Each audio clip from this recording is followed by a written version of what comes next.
So the person who doesn't know is about to fix it. Are you getting it now?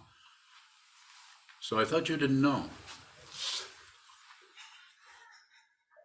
Okay. So as I started out, and you missed my wonderful pronunciation of Mandarin, or as Chogyam Trungpa would say, pronunciation.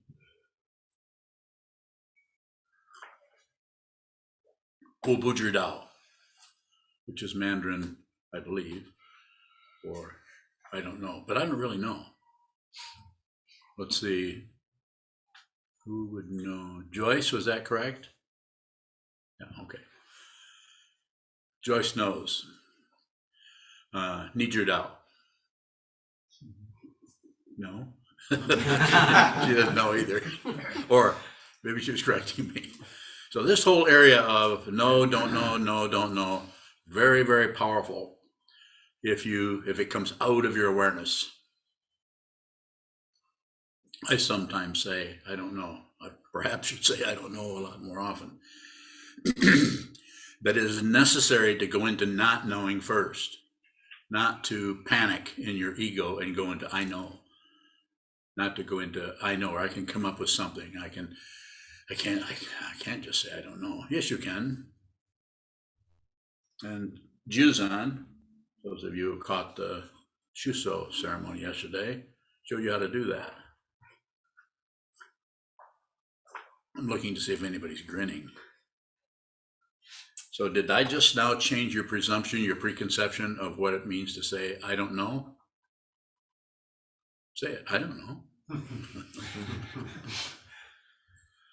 Knowing and not knowing is something that the ego mind, the self-centered mind, the narcissistic mind, the me, and my stuff, my feeling, my ideas, my friends, my enemies, my story about myself. Your story about yourself creates something that is unreal. Unreal. It's called the past. Unreal. It's just as unreal as the future. This doesn't mean we don't have one. Of course we do. It's a relative truth. But we're not working on relative truth here, my friends. We're working on finding out what is ultimately true.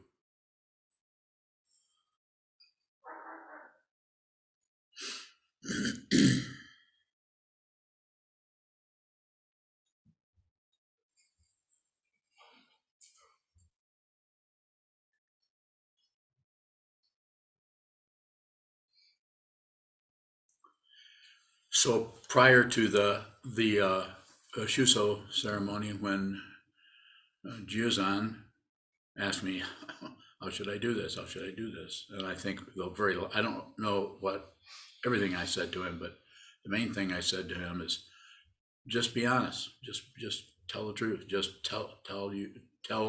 respond to how it looks to you at that moment.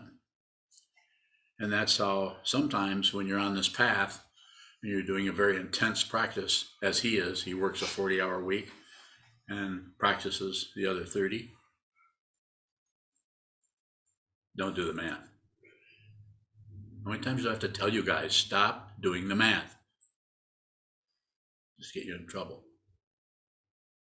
On the spiritual path. On the mundane path, it might make you $1 million.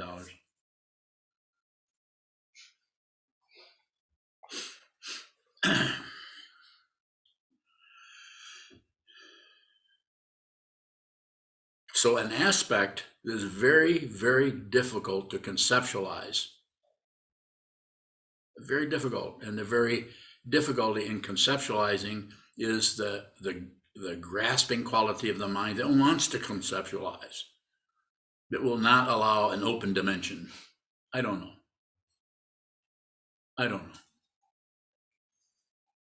So from the point of view of this path, if you're on this path, if you're truly on this path, your whole life is a Shuso ceremony from now on. And you may not know. You may have to say, I don't know what this is. When somebody asks you, why do you meditate? You can say, I don't know, because you don't. You don't know.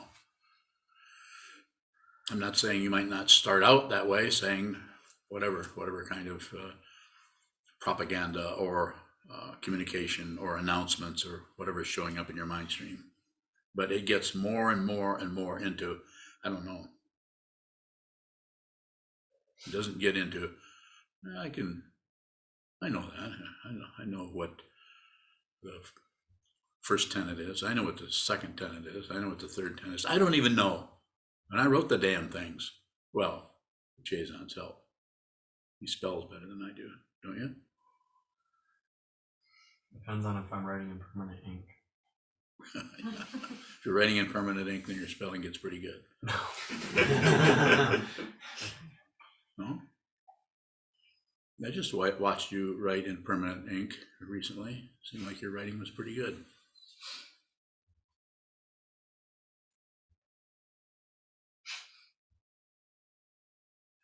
So that section, that area, that quality, that passage, that interim, that bardo, that gap between when you start sitting and you think you know why you're sitting, and it slowly becomes more and more, I don't know.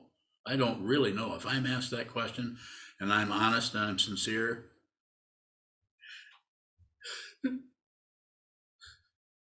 I have to say, I don't know. Do it anyway. Stop trying to figure everything out just because Manly Wade Wellman can do that. Just because Anastas McCoyan can do that. Just because Vasubandhu can do that. You might want to read what Vasubandhu said rather than figure it out. You might want to study it rather than come to conclusions about it. That's why we study this Dharma. That's why I have you, if you go along with what I'm saying, have you study all these different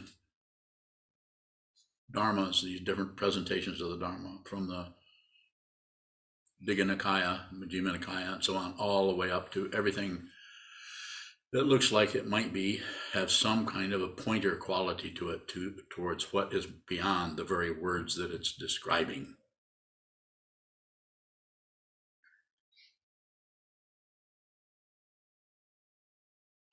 So why was I just weeping a little bit there? Oh, Bujradao. I don't know. I don't know why I was. It's just emotion comes out of empty, open space. And it just becomes, it's kind of a longing and kind of a sadness at the same time. But I don't know. And I no longer need to know.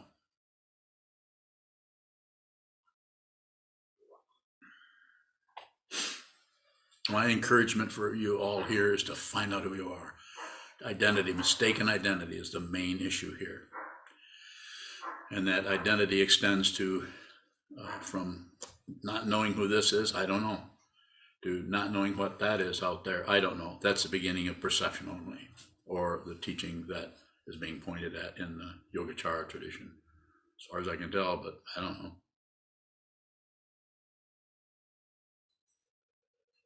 What also happens as we practice on the path, especially with an intense practice like is the form of this monastery, which is pretty intense. If you were to look at other monasteries and find out what kind of practices they do, I'm not particularly trying to compare it a little bit, but mainly it's just that people come here, this is the form, you agree to do it. You agree to sit down and look at your insanity moment after moment after moment. And what shows up around that more than likely is, I don't know what, I don't even know why I'm doing this.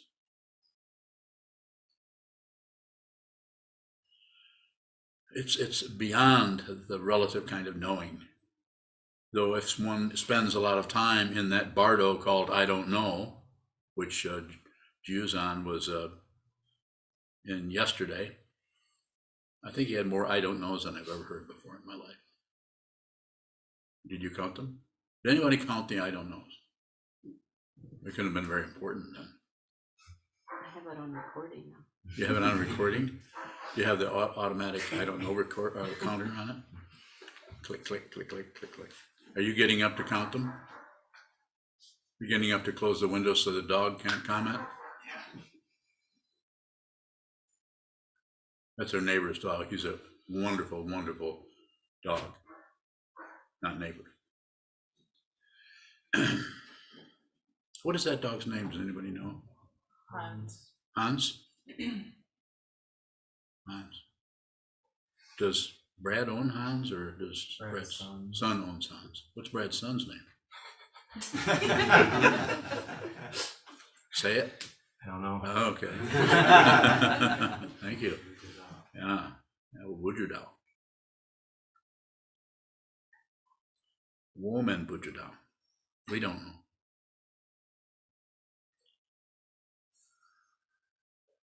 So that area, as you begin to practice and begin to look at all the things you do know, I feel this way, I feel that way, it looks this way, they shouldn't have, that shouldn't be, I should, they should, I should, I don't know. Wait a minute, I don't know. No, I do know. This is this, this is this. Eventually that starts to crack open, and we don't know. We don't know because we are wandering into a forest we've been able to avoid for the first 20, 30, 40 years of our life, or whatever it may be.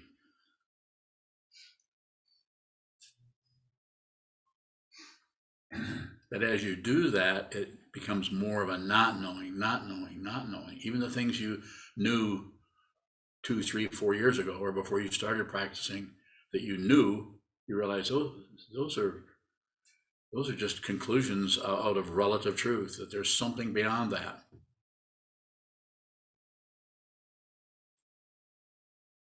And if we need to respond, if we're forced to respond, if we're in a situation as one who is going through that Shuso Dharma combat, I don't know. I surrender. I give up. I don't know. No filler.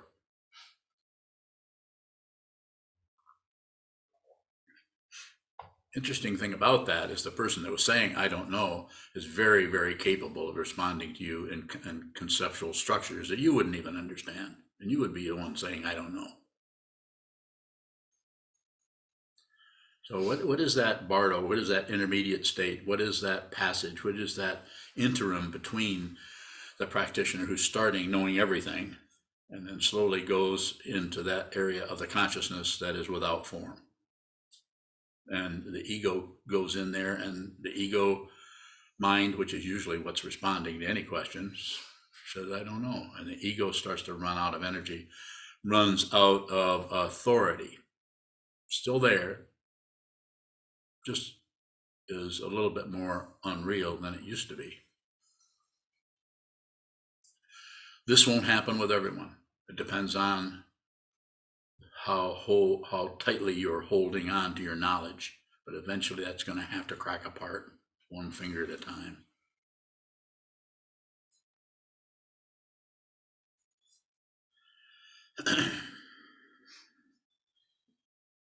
Well, there's quite a few people on there. 15,000 people are watching. Oh, wait, I get my numbers wrong. It's 43 people.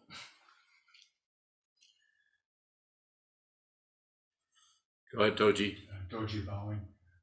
Are there questions for which the answer I don't know should cause us to have some concern? Sure. If you want to give me an example of where you're coming from, what does it want to know? Because I feel there's something around the corner that you're talking about. Who was it that said what or did what? Doji bowing.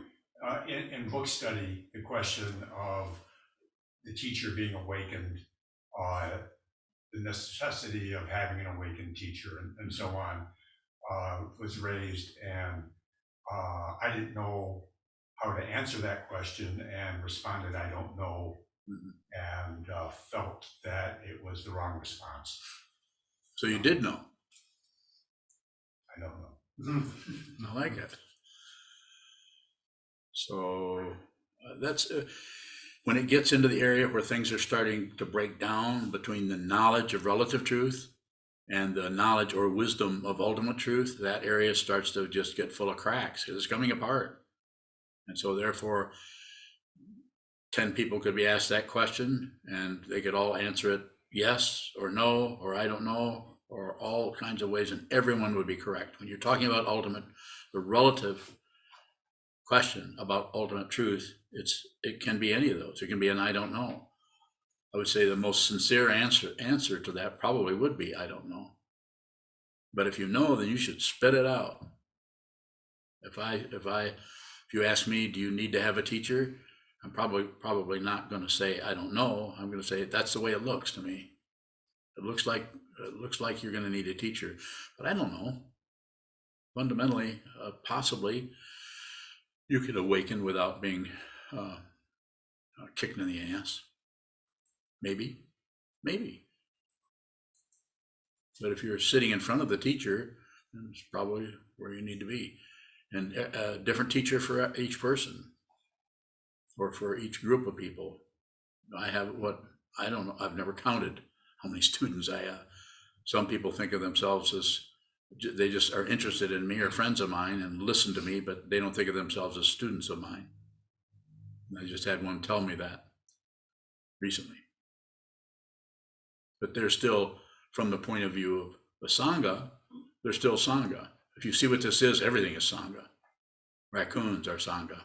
Living beings. Turn your heart and mind towards them if you can. But first you have to find it. And the whole idea of a student shows up in different ways to different people.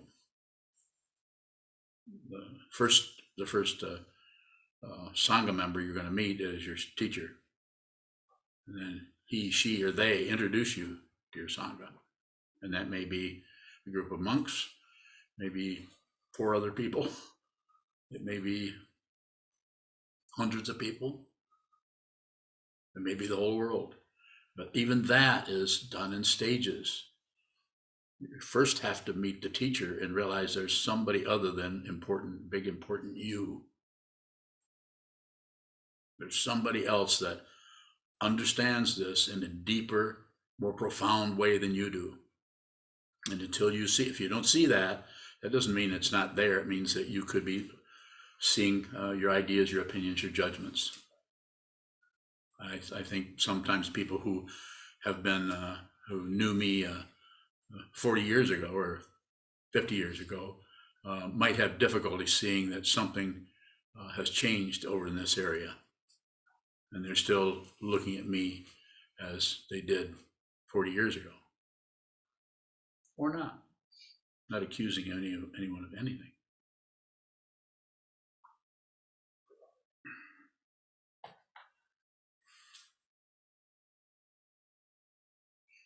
I have 3 questions, all from monks. Well, almost a monk. If you don't stop monkeying around, you won't get to be a monk. Kyun, go ahead. Kyun bowing. What's the instant I don't know? Bowing. What's the instant? What's Kyun bowing? What's the kind of knee-jerk I don't know? Is that true when that happens? Well, it's relatively, it's true. But that whole area, excuse me, even though it's a polarized thing, I know or I don't know, even though it happens that way, since the person is a practitioner, we're starting to loosen our vice grip on knowledge in such a way that things are beginning to open up. And one of the ways that shows up in the mind stream, in the area that is the fourth skandha or concepts, it doesn't want to do that. Ego wants to know, but it can't, because it's beginning to be seen through or seen as transparent. That one who knows is not as dependable. Excuse me. So it can happen many different ways. And the one who was on the path, who was using the structure of the Buddha, the Dharma, the Sangha, the teacher, the teaching, and the community, that way of looking at this and practicing an awareness practice as shikantaza, that area will start to come apart in different ways for each person, because each person's karma, past, is coming through the mind stream, and it's going to show up differently, along with just the ability of a person to even think straight, think clearly, just logically or rationally, as someone who has not even heard of the Dharma. And they bring that into, that starts to come apart in different ways for different people. And to some people, especially highly intelligent, intellectual people, it's going to have to go through, I don't know. It's going to have to go through that bardo. And that's difficult. This is what the Shuso ceremony is about. And everyone's going to come to that. There's no pass or fail. No, you did a really good job, or you did a bad job. Although that could happen, people could say that, I could say that, but fundamentally it's different with each person. There's no, that's why I don't promote things like just general schooling. Testing people is a terrible thing to do to young people. Everybody is moving at different speeds with different kind of karma, and to put a memory test on a fourth grader, that's just cruel. It's just cruel. Not only that, it's cruel. Shouldn't be done. You should help them to study and train them, but don't put boundaries on it that helps some people be superior to others. Go ahead. Do we need to make any distinctions between the types of I don't knows that come up behind? You don't have to make distinctions. The distinctions will make themselves. If you come into a farmyard where there's cows and you see fences, did you build those fences, or were you just aware of them? Tell me. I didn't build them. That's pretty good. Sir. Sure, bowing. Can I don't know become another position that the ego can take, like I know? Not in this environment, it can't. Not when there's 20, 30 hours a week of sitting meditation, of shikantaza, which if you live here, you're pretty close to that number, either the low end or the high end of it. Have you noticed? I'm not saying if you don't live here, that's probably not going to happen. That's what this structure is for. It's so important to train our mind to see clearly, and it seems to take a lot of training of getting off the train of karma where it's going and just watch it go by instead of getting on and going wherever it leads you. That might be considered living your life, and I consider it missing your life. You live your life when you just observe it, not when you go where it pushes you. More? Sure, bowing. When you teach and you give a response other than I don't know, is the I don't know still showing up? Always. Sure, bowing. So does it look like you're lying? Of course. I've said this countless times. I lie constantly. Once I began to see what this was, I kept my mouth shut for years. Go ahead. Sure, bowing. What is it when we give a response of I don't know that prefers that kind of sincerity, or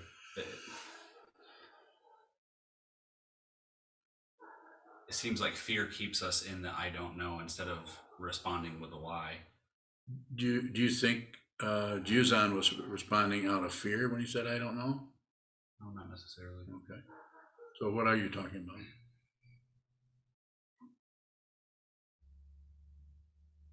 Sure, was there a point that you just started teaching through the I don't know with different responses other than I don't know? What? Paraphrase yourself.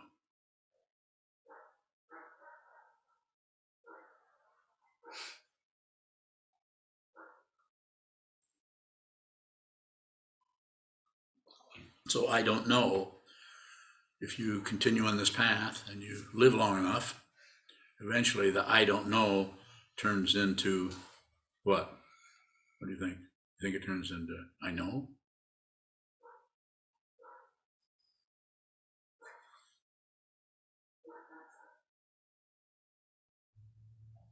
Sokuzan, earlier you said that 10 different people could have a different response, and from the ultimate point of view, they're all correct. What makes the response of yes, no, or I don't know come out of, what makes it deception? When you believe it, when you second the motion. Yes, no, and I don't know are just relative statements, depending on what the question is, of course, like why are you practicing Buddhism? Why do you meditate? You can actually say, I don't know, because if you're beginning to meditate, you're probably losing your tail feathers as far as ego. You're not able to be that person who is just fine navigating the relative world, other than when you ran into depression or when you ran into some other kind of frustration. More? Sokuzan, it seems like of the three responses of yes, no, or I don't know, that I don't know is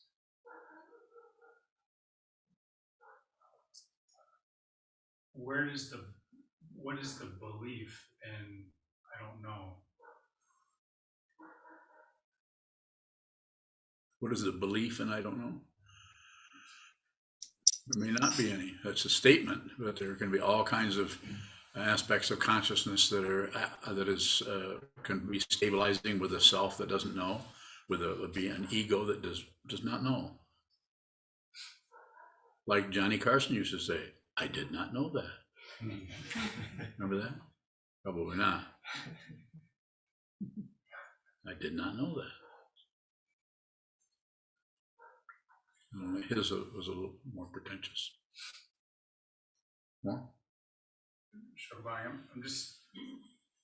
I'm not, it seems like I can say yes and see how I believe that, or I can say no and see how I believe that. Okay. But I don't understand how I can say I don't know and believe that. So you have yes, which is passion. You have no, which is aggression. You have I don't know, which is ignorance. I mean, to use those three poisons as a way of relating to those and get a clearer idea of what's actually happening there. It's not exactly what's happening, but I don't know is we don't know. We really don't know. But as we go along, that not knowing, if we run into students, like someone was asking Jiuzan, how are you going to teach if you don't know? That's the only way you can teach. He could have said that, but he didn't know. How can you teach if you don't know? That's how you teach, if you're teaching the Dharma. The only way to do it. Because if you know, if I came in here, walked up here and offered incense, knowing what I was going to say, I couldn't do that. I would be terrified. I would run out of here, probably not screaming, but hiding my head in shame, or even presuming to talk about something so profound as the Buddha's Dharma. So much pride. Are you seconding the motion when you do that? Or are you asking another question? I have another question. Go ahead. Sokuzan, when you're training people to give monk talks, and you might give some kind of a feedback like, well, you could have said it this way, or it might not have been so helpful to say it this way. Have I done that to you? What did I say? I asked about my response to one particular person, and you said something like you could have said it in a softer. Oh, it's not be mean? Did I say it that way? No. Oh, what did I say? I could have said it in a sweeter way. You could have said it in a softer. So I did give you some help.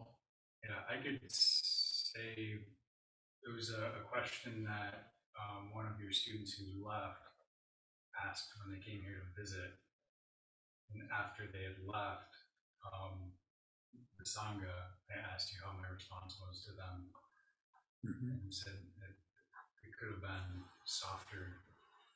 Okay. Not in the sense that I was speaking harshly, but something about it wasn't quite relating to her where she was at.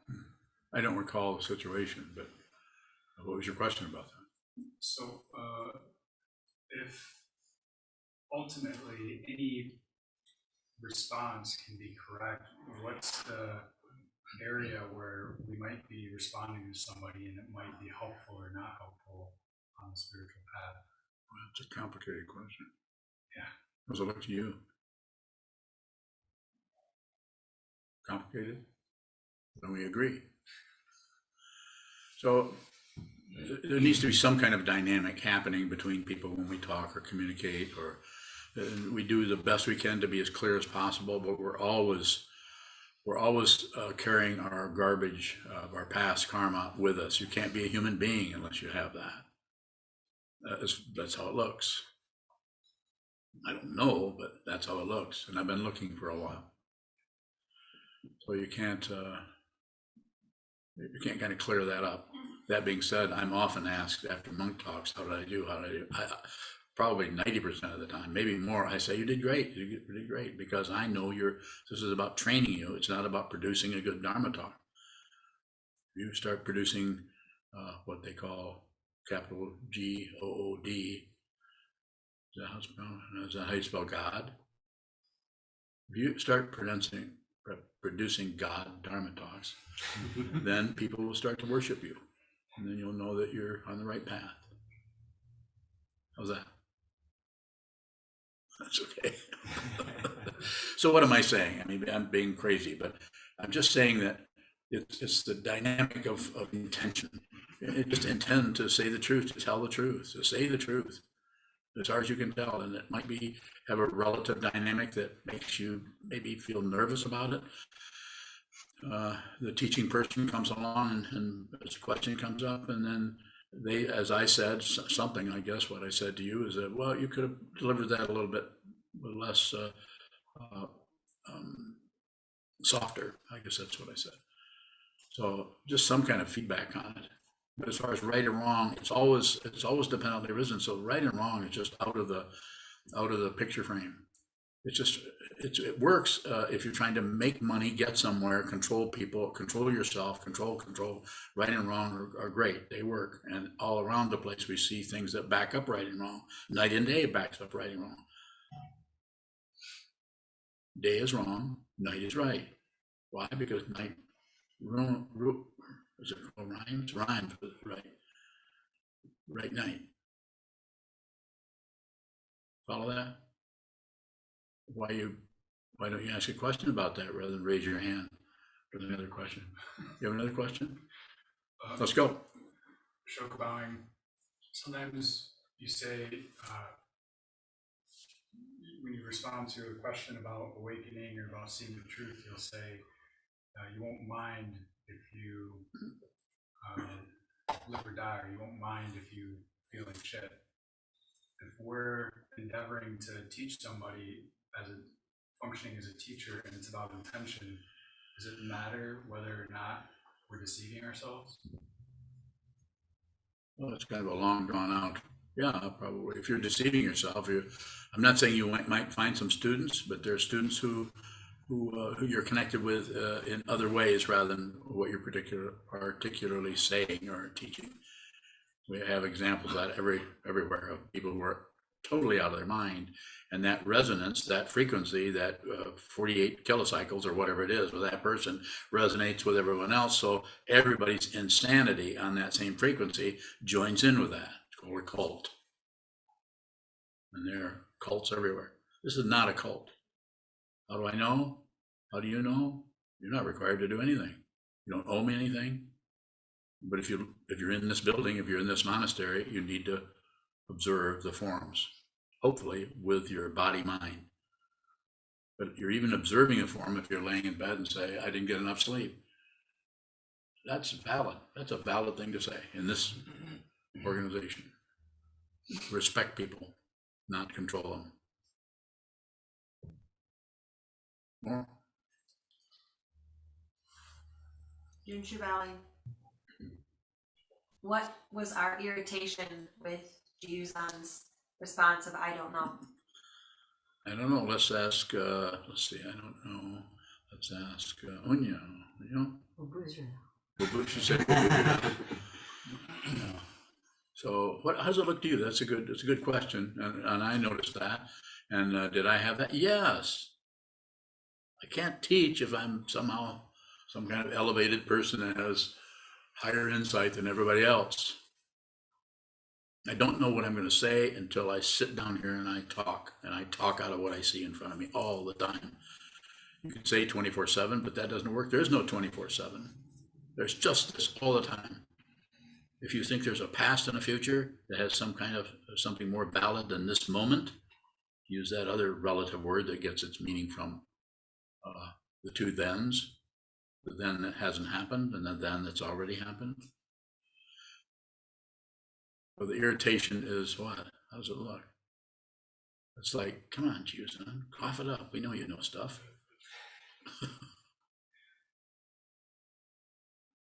Were you, Seun-Sahn, were you irritated with what you were saying? Particularly show up. No. So, was it John? Yeah, John Roadhouse asked me in a text how you felt about it, about your talk, and I can't remember. I mean, you might have told me, but I think I told him I forgot what you said. No disrespect, but how did you feel? We can answer soon. I think John is going to join in. I can't tell if he's here or not because it's the other page. Go ahead. Fine. Fine. Yeah. Okay. I'm here. I can hear it. Oh, Thank you. good. Good. Thank you. So, John, did you hear him? He said, "Fine." Fine. Fine. Yeah. Yes, sir. Jeez, I'm bowing. Is there a misunderstanding on the receiving end when we get irritated, like that person should be producing different teaching to our standards? I think there is, but it's always just awareness that that's what's happening, rather than so it's always awareness about it rather than concluding that that's something because you had that feeling. So that's a good example of don't believe your thoughts, consider them. In other words, don't push them away because you're not sure if they're correct or you're not sure if they're accurate, especially when they're accompanied by I mean, that's the thinking process is the bird. That's the bird that's flying through your fourth skandha. That's the activity of it, and the emotion is all the wind that stirs up. To use that as a metaphor, it just can be very emotional. So those are very, very convincing to the ego mind that I am somebody who, because I am feeling this and I am thinking that, and I see the relative truth, and I know I'm concluding this, excluding that. Very easy to get sucked into that. So I would say that we've not done a lot of shusos. I haven't counted them, but I would say that, as I told Seun-Sahn, I said, you need to do another shuso, even though this was the one he wanted to be his. And it's not because this shuso was wrong. It's just this is the first few minutes of his shuso. He didn't do the whole shuso. You'll get that next time after I tell him what to say. After he contemplates that for a while. So those are good responses. Hakuran bowing. Go ahead. It seemed like the sangha was trying to meet him at a point of at a point of the path in his training to be a teacher and a monk, and it seemed to me as I felt we were sincere in our expression of helping and also taking the opportunity for ourselves to be on the spot as well.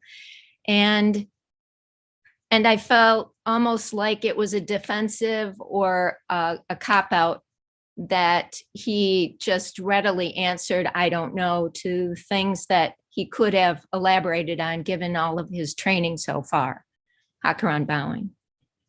I guess that wasn't a question, was it? No, it wasn't, but I'm going to respond to it anyway. Thank you. Yeah, and even though your assumptions, your ideas about it were correct, your deep understanding, he's a student of mine. I know him pretty well. And anybody who's a close student, I know pretty well. So someone else doing something similar might have fit into some of what you're talking about there, but not with him. You follow me a little bit? Yes, I do. Okay. Can you also give me more details on the Susho training? It's just, it's called Dharma combat sometimes because it can become contentious between the person who's asking the question and then the person who is the Shuso who's responding. Did you happen to see, or were you there for Shoka's Shuso training? Oh, I think so, but I'm not sure. Hakuran bowing. You probably remember it. He was a miserable failure. No, but that would have been told you more of the way that Juzan asked Shuso, the Shuso at the time, Shoka, questions would have told you more about where Juzan is on the path than his responses in his own Shuso. His questions were quite challenging, and and as I remember, you did okay. I didn't see any blood flying or anything, but they were and they showed you the kind of mental ability or aptitude, skill, or whatever that Juzan has. But he was mainly receiving when he was in his the Juzan Shuso. So he said has another Shuso coming up in a while.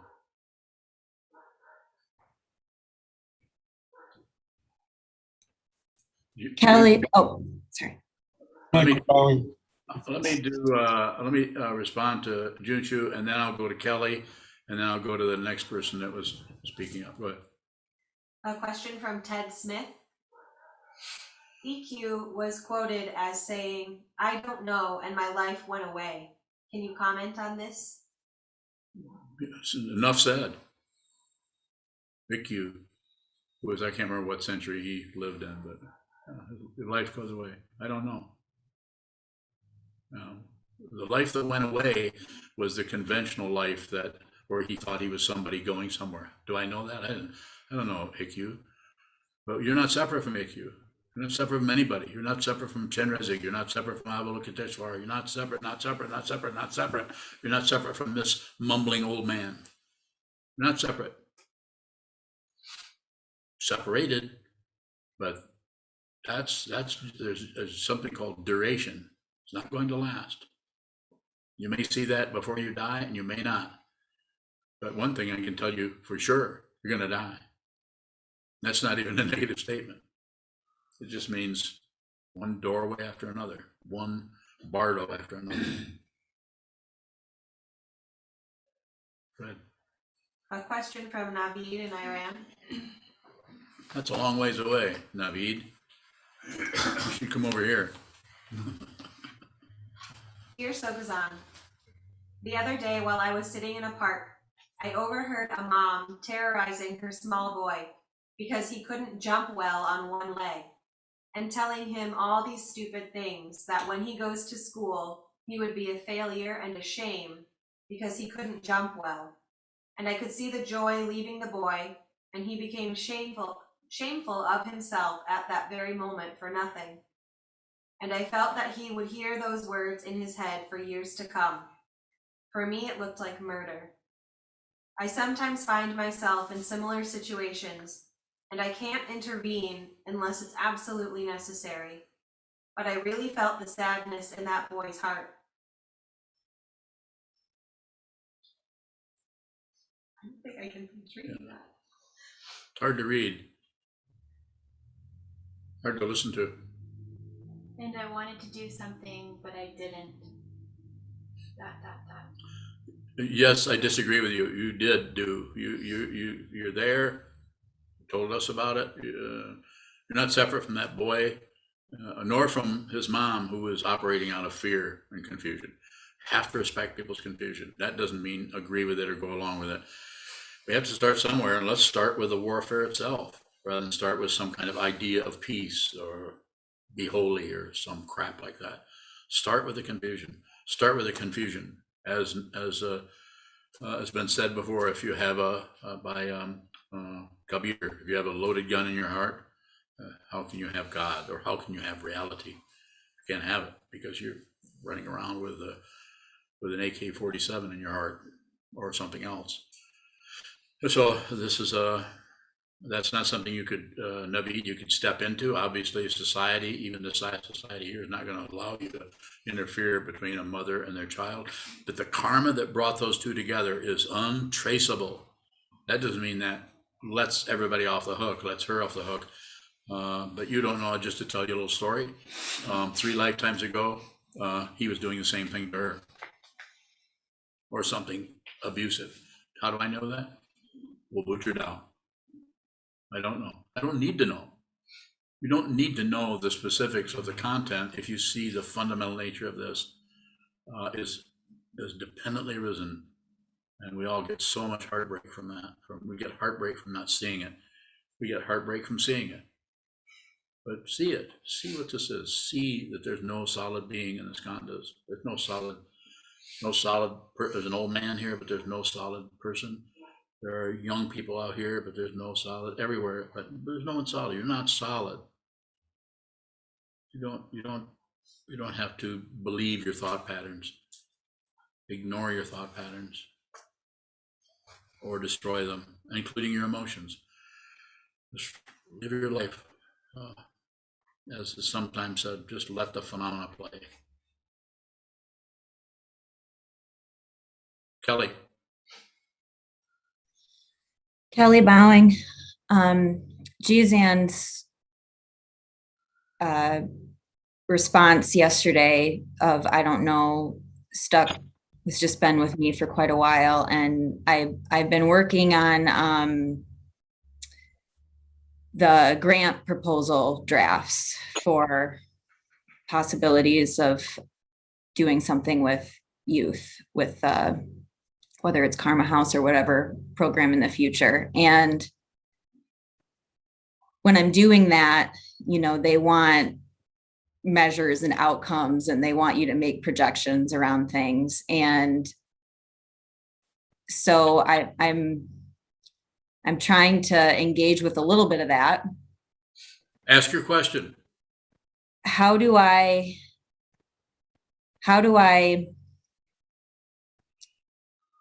keep that teaching of I don't know as I'm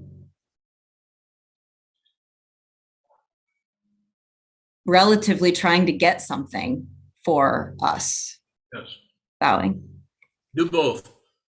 Do both. I don't know, but this is what I'm going to do. I don't know, but this is what we're going to do. I don't know, but this is the projection. I don't know. I don't know. You can do both. You have 2 hands. Do both. So it's the intention. Remember the intention. The intention to save all beings. The intention to put others, including the people who are going to review what you say. They need to see this so they can release the cash, because they are also tied into relative truth of having to get somewhere, having to prove something, having to document something. That's what all these HIPAA laws and everything else are about control, control, control, control. And for people to make more money and get more power. It's exasperating, but it's just karma. It's just dependent origination coming out of the incredible force of power and demand that comes out of fear. So everyone is at the base. Everyone is fearful, and that's why we have these intense structures and so on. But you can do that. Keep a sense of humor about it. I say, yeah, I mean, you could say, oh, don't lie. Well, the precept says don't lie, but the way you practice it, according to my Zen master, Kobajin Roshi, is you don't do it, is you just observe it. So then if you observe what is happening, then you're also observing everything else that is happening. And then you know when you should move into something and push on something some way, even though relatively it might show up as a lie, but relative to the situation you're seeing, no, it's what needs to be done. Things are going to look like lies as long as we're working with relative truth that people are using to control everyone. I'm not saying you have to turn into them. You're going to turn into some kind of a demon because you told a lie or something. You just do it with your awareness and do it with your intention. If the intention is to save all beings, to help others, to put others before yourself, and your intention is there, then you might have to lie. You might have to lie. The story I sometimes tell is just as an example, but it's a pretty good one. Somebody comes to your door, bangs on the door, you open the door, and there's a 12-year-old child, a girl, boy, whatever, and saying, I need to hide, I need to hide, I need to hide. What do? Question them? No, you hide them probably. Sure, there might be a gang behind them, and that might be a plant, and they might tear your house apart or whatever, or rob you, who knows? But you have to look in that person's eyes and you'll know what to do. Especially if you've been looking in your own eyes. When you look at the wall, you've been looking at yourself, looking at the one who thinks there's somebody and the one who knows there is no separate beings. There are no separate beings anywhere. Your wisdom mind already knows this. It's about uncovering that so that you can release your true nature, your bodhicitta, relative bodhicitta, mind of awakening, absolute bodhicitta, the mind of reality, which is not a separate being. And so if you do that, then you're functioning, even though it may look deceitful, like when you say to the person who comes 10 minutes later, banging on the door, oh, I just, my child has run away and I'm trying to find them. And then you say, hey, I haven't seen them. You protect that, but you do it, that's a story. So it may not fit every situation, but it's just a way of saying, don't obey anything. Don't obey any standards. Come out of your clarity about the situation and your intention to help others and save all beings. Then whatever shows up, you'll function. Even if it's to say, "What would your Dao?" I don't know.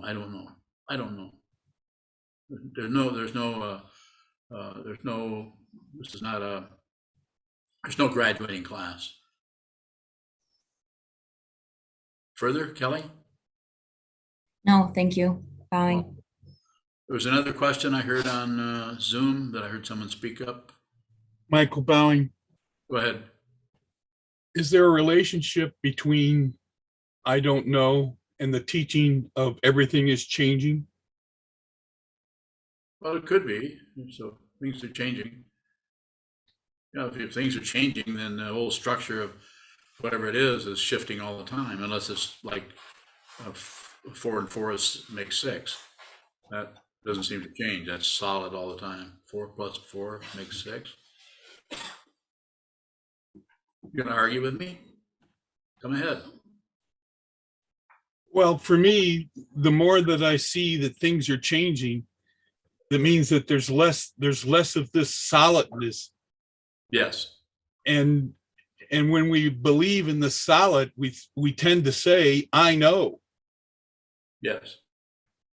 And if that falls, that solidness falls apart, I have nothing to say, but I don't know. Sounds good to me. Sounds good. Thanks, Michael. Shoto. Shoto bowing. Are we able to see if our response of I don't know is coming out of a position versus coming out of awareness? I feel that you can see that. Ask Yuza. Was that coming out of awareness or a position? Say it. I don't know. He has a great sense of humor, doesn't he? So yes, you would. You might not have a kind of a conclusion coming out of my awareness, because that's just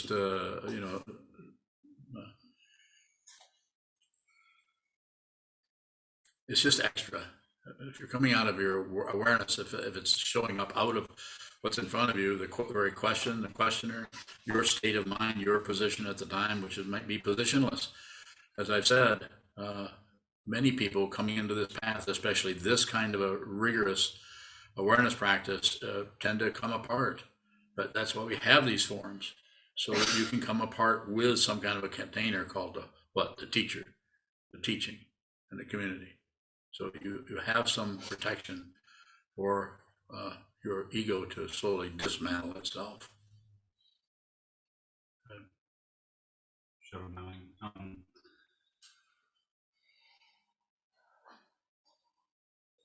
It seems like the most honest answer we could give for anything is I don't know all the time. So how do we know when we need to step into that relative lie a little bit to meet something where it's at? No stepping, no stepping, no stepping. You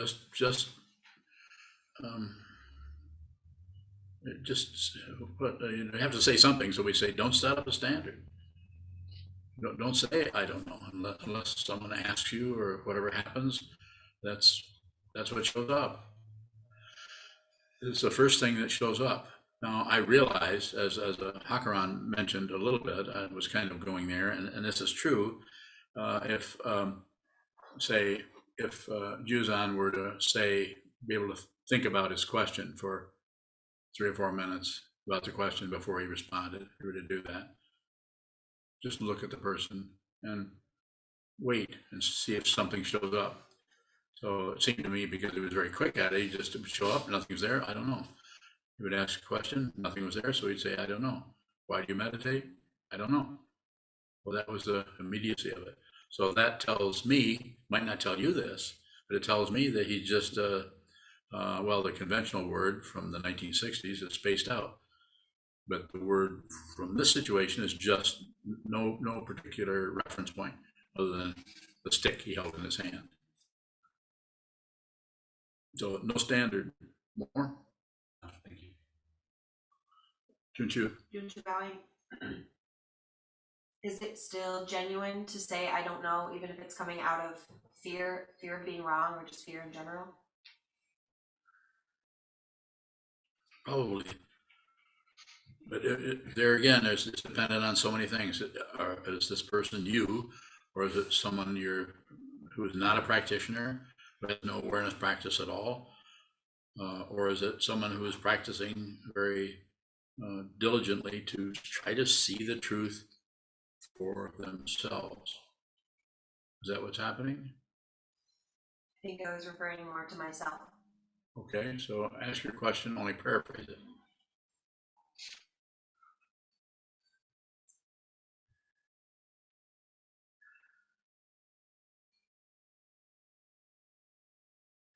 Is it still genuine to respond with I don't know? That's coming from a fear of being wrong. It is. It is. You might have an idea, but it's safer to say I don't know. Still genuine. And why is it genuine? Because you know what you're doing. You just explained the whole thing to me. It's about the awareness. Just don't abandon where that question came from for some kind of solution to it, including the one I gave you. More? Not from me, but from Robert and Robert Switek in Kalamazoo. Can you speak more about the relationship we can have with our heart mind?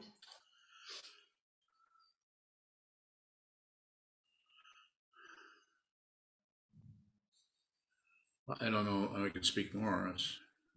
I would just say, sit a lot, get to know yourself, stop fighting with yourself. And how do you do that? You watch the way you fight with yourself. You can't just stop. It's an area. It's not like the physical room that you're in, or a ball field or something where there's some kind of antagonism, or a kitchen table where you can stop doing that. It's in the mind stream. You first have to identify, see, feel, hear, smell, taste, touch, the anger itself, deep anger against oneself sometimes and against others, or sometimes it goes back and forth depending on which one allows the self-centered mind, the ego mind, to feel more protected as an isolated person who's defended, who's going to justify themselves. So Robert, I would just say, sit a lot. I know it's hard if we have a job and so on, and we're a family and so on. We have a 40-hour week to find even an hour, even though there's plenty of other hours left. It's difficult to do that. And one of the reasons it is, maybe the main reason it is that it's not productive of anything. It's not. That's why you have the situation like, I don't know. That's why it's necessary to have somebody like this person saying, keep sitting, keep doing it. Don't give up, don't stop. Find out who you are. Don't settle for any answer that comes up. Because what will come up is not an answer. What comes up is not separate, not separate. There's no answer. There's no questioner, no questioner. But you have to see it. And if you see it, you may speak about it, you may teach, you may not. Or you may be silent for a long time and then start to understand how you could actually convey this to others. Sometimes called unconditional confidence. One more and then I'll come to The question from Isaac Leon. Isaac Leon. What is a Dharma gate? The way I talk about a Dharma gate is you're going along and you have an area that's very difficult, and instead of turning away from it, you just look at it. You don't necessarily go into it like warfare, but you just observe that. You can observe it on the cushion. You can observe it at your kitchen table, with your interaction with your parents, your spouse, your children, with your teacher. And it is an area of your particular mind. It might show up as a name like anger or resentment or depression or something, or some kind of anxiety. It's a Dharma gate. Don't abandon the Dharma gate for medication, unless you have to. If you have to, it might be so horrible that you have to get some kind of medication, some kind of mood stabilizer. I'm not against that. I would just say, I don't know, I haven't used those. The only mood stabilizer I ever used was lysergic acid, diethylamide 25. It wasn't very stable. But I was at a point where I'm trying anything to find out which is what people are doing probably with ecstasy, trying to find, I just need to have a more better seeing of pleasure, pain, whatever this is. Is it wrong? No, go do it. Go do it. Get some help, maybe. Find somebody who's done that. Maybe that'll work while you're alive, while there's a living being. Sometimes you say first thought, best thought. Is that awareness, ego? So that comes from Trungpa Rinpoche. His book of poems is called First Thought, Best Thought. So it's just saying that when the first thought that comes up doesn't have all of the necessarily, because it's spontaneous, comes up. So, and it doesn't have a lot of the various connections to this and that, and this and that. It's uncomplicated. It's direct. And quite often it's sincere. Not always, but quite often. Not coming out of some kind of deep fear. But even coming out of deep fear can have the intention of being sincere. So that can show up as sincerity, even though the underlayment is fear-based or even more difficult than that. Go ahead. When I was asking questions, I was leaving space to see what would come up. Is that ego or awareness?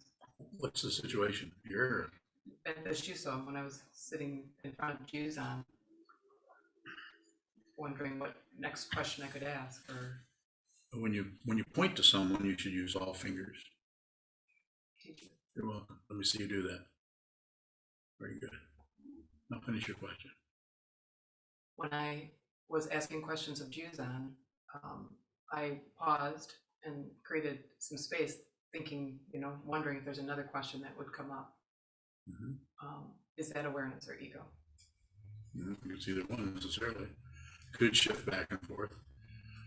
It's just a way of working with it, allowing some space. Is that what you're saying? Let's see. No, we could all probably do more of that.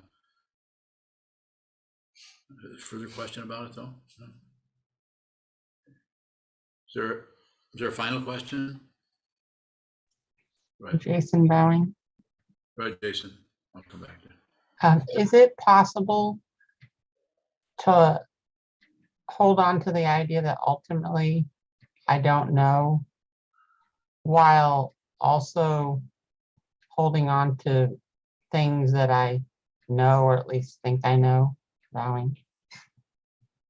If I understand your question, I would have to respond with sure. The I don't know situation isn't something you make yourself do. It's if you're doing a lot of meditating, then probably the I don't know thing is going to come up more and more, because you're starting to break through. I think I had a little while ago, I called it things that start to crack and come apart there. And so the I don't know thing, the ego mind said, no, you should be knowing this. You know, if you just think about it a while, I'm sure you can come up with a very erudite response to whatever's being asked.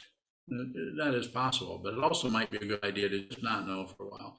So when that comes up in the sitting practice of meditation or in your life, you begin to soften up in that area and realize that you wouldn't even have to say it to somebody.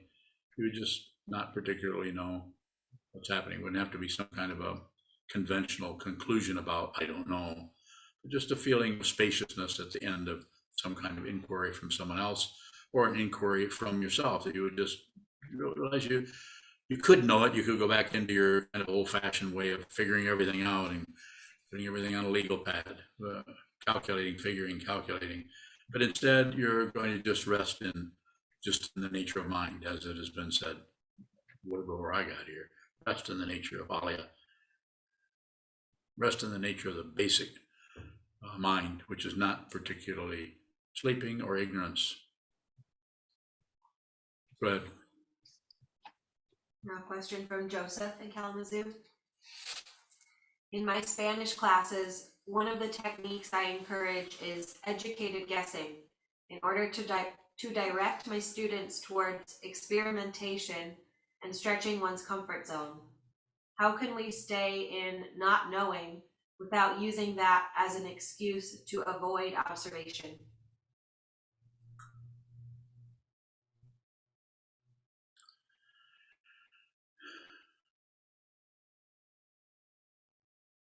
Well, you kind of led me into an area where you determined everything. So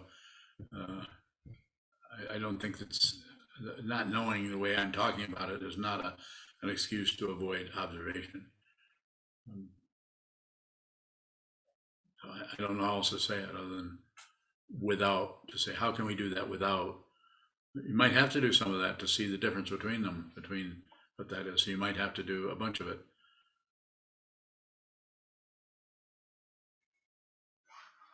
Go ahead. There's one last question from YouTube, from Jeremy in Portland. Yes. Can you be sure that you don't know? I don't know. We're talking about a concept that is very definite. I don't know. But if you look at it deeply, it's that whole area is we really don't know. The knowledge part of it, the relative truth is fairly crisp and available, that we can find and we can test ourselves, and who knows and who doesn't know. But the kind of wisdom or knowledge or prajna or transcendent knowledge is another way of saying it, everyone already has that, because it is not a relative situation, it's ultimate. So when to use a little pictorial here's your wisdom, and here is your ego. And your ego has all kinds of grips and clamps and everything in order so that it can do what it wants to do in this relative world from birth until death. And it has to do with passion, aggression, ignorance, grasping, rejecting, shutting down, grasping, rejecting, shutting down, to create some kind of illusion of somebody, when your actual identity is wisdom, and that wisdom doesn't belong to anyone.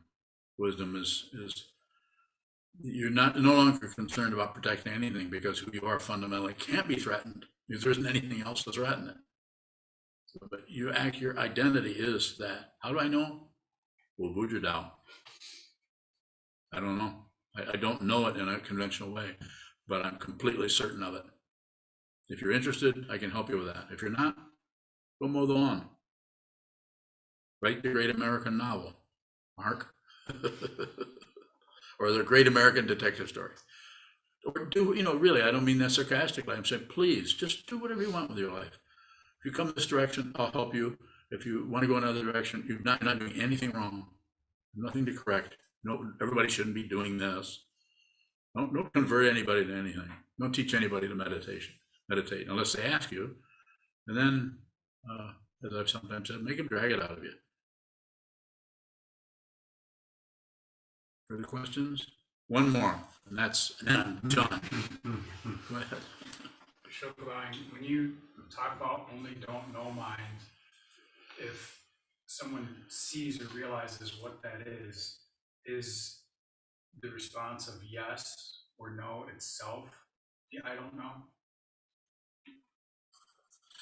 Yes. No. Yes. Yes, no.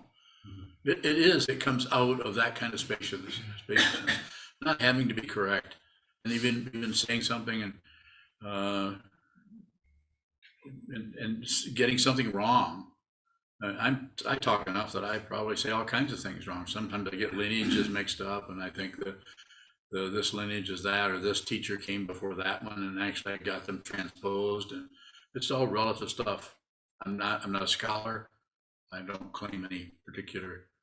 I don't claim anything really. If I can do anything at all, you give me that credential. So I don't have one.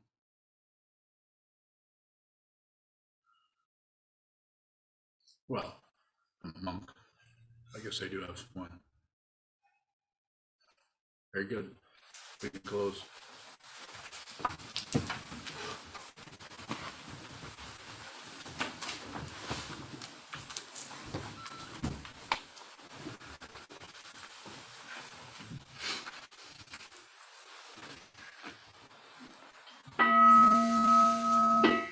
May the merit of this penetrate into all places, so that we and every sentient being together can realize the Buddha's way.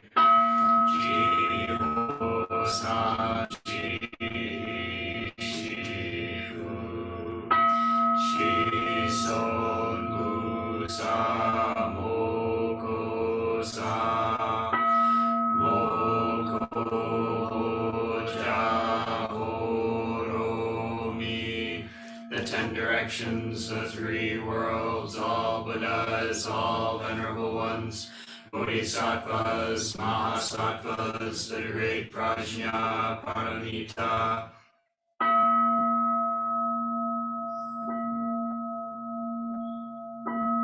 O Buddhas and Bodhisattvas of the 10 directions and the 3 times, please hear us. Please come down out of the light and protect Sokukoji Buddhist Temple Monastery, our Sangha, families, friends, and visitors. Heal everyone who is unhappy, sick, or suffering, and fill them with light. Well, what are you guys going to do with the rest of your Sunday? Laundry. Laundry, huh? Well, that's good.